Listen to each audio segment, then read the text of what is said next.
Welcome to a new video. Today we are going to talk about random forest algorithm. We will do a classification with it. First, let's discuss what a random forest classifier is and why it's so popular.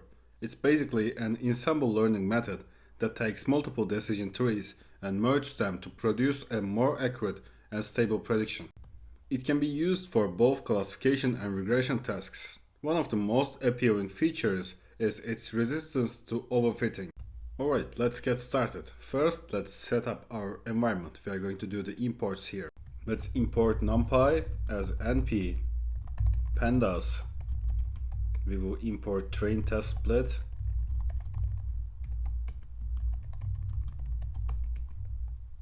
We will import random forest classifier, of course.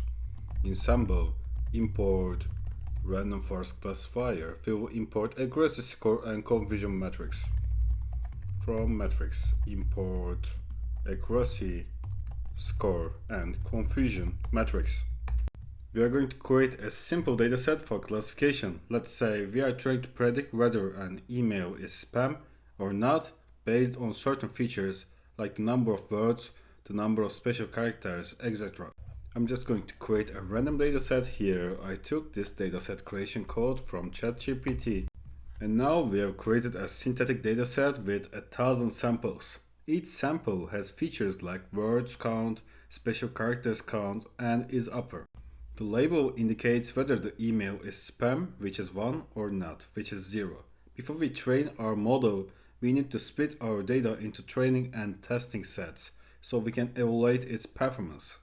So for the X side, we are going to drop the label and take the other columns. So we will use def drop label and we will set axis to 1, and for the Y side we will do df label. And let's set also first to learn this x train, and I'm going to write it with capital letter, x test, y train, y test. We will use train test split here, x, y, and test size is going to be equal to 0.2. So we have put 20% of the data for testing, and we will train our random forest classifier on the remaining 80%. Now comes the fun part. Let's train our random forest classifier. We will train it with its base parameters now, and I'm going to select number of estimators as 100, then we will optimize the parameters.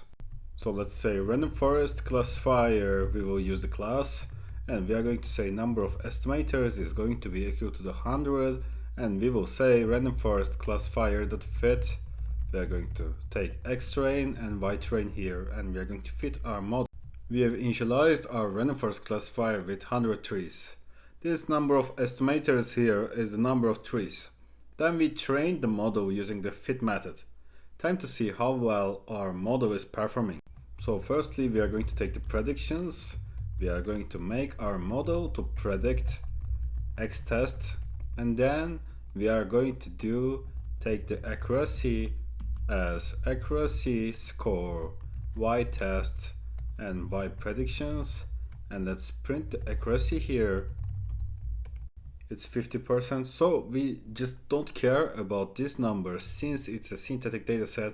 I'm just showing you the techniques, and for the confusion matrix we will say cm, and we will take the confusion matrix y test and y pred here, and we will print confusion matrix.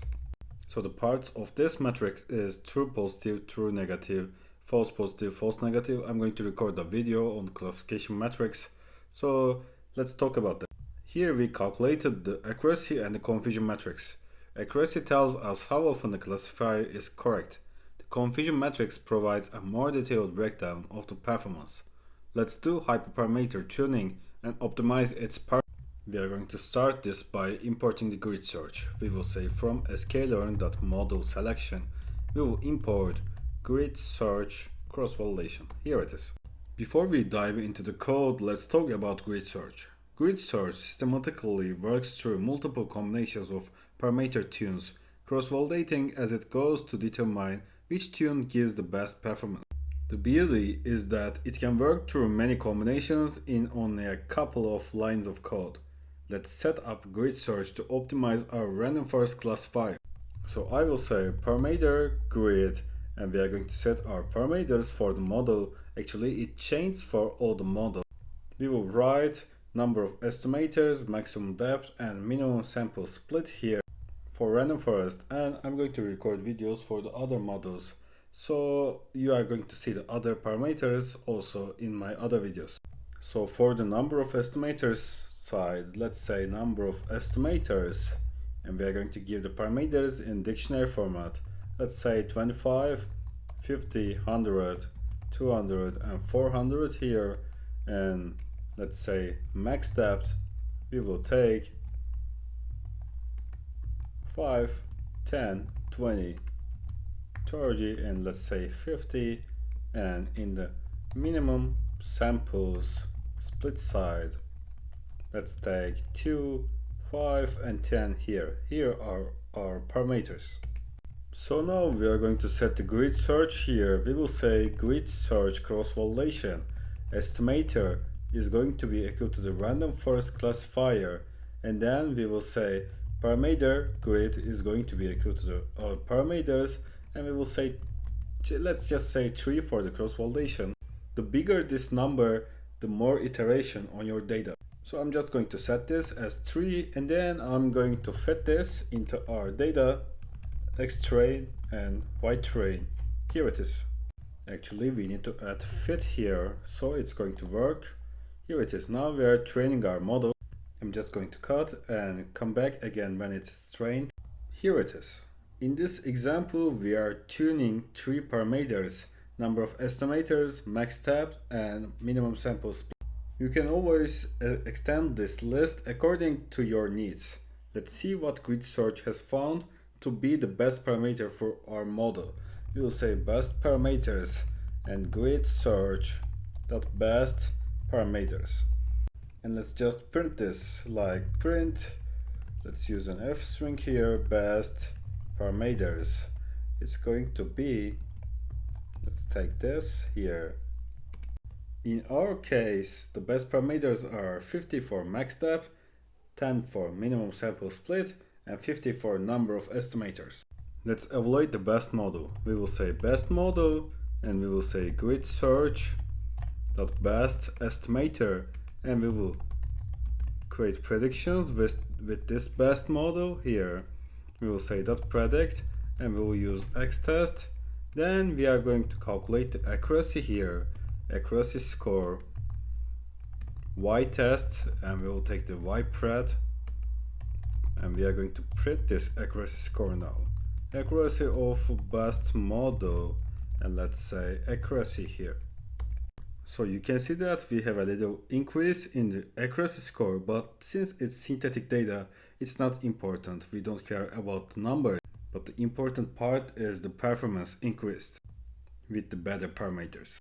By accessing the best params attribute, we can see which combination of parameters gave us the best performing model.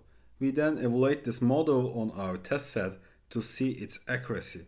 Hyperparameter tuning is a crucial step in perfecting your machine learning models. That was all for this video. Thanks for watching.